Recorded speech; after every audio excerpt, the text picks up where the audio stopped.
In today's video, I'm going to teach you how to make a group email in Gmail, 5 minutes. We're going to build a reusable email group using Google Contacts so you can type one name and reach everyone at once. Start by opening Gmail and signing in. With your inbox open, look to the right-hand side panel, click the contacts icon. If you don't see the panel, click the small arrow at the bottom right to show it. In the contacts sidebar that appears, choose the option to open it in a new tab so you have the full contacts experience. In Google Contacts, we'll create a label, which is Google's term for a contact group. On the left sidebar, click Create Label. Give your label a clear, memorable name like Project Team or Family so it's easy to find later. Then click Save. You've just created the container for your group. Next, add people to it. In your contacts list, select the checkboxes next to the contacts you want included.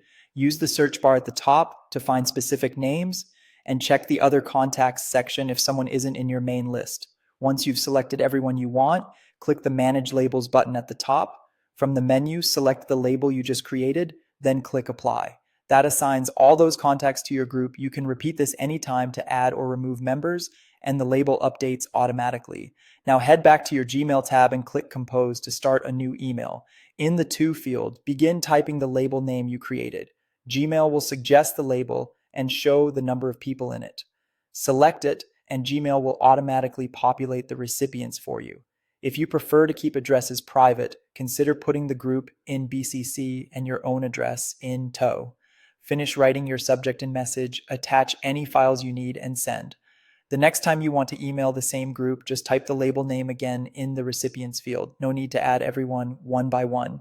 A quick tip: if the label doesn't autocomplete, make sure you're in the same Google account where you created it and that you spelled the label name correctly.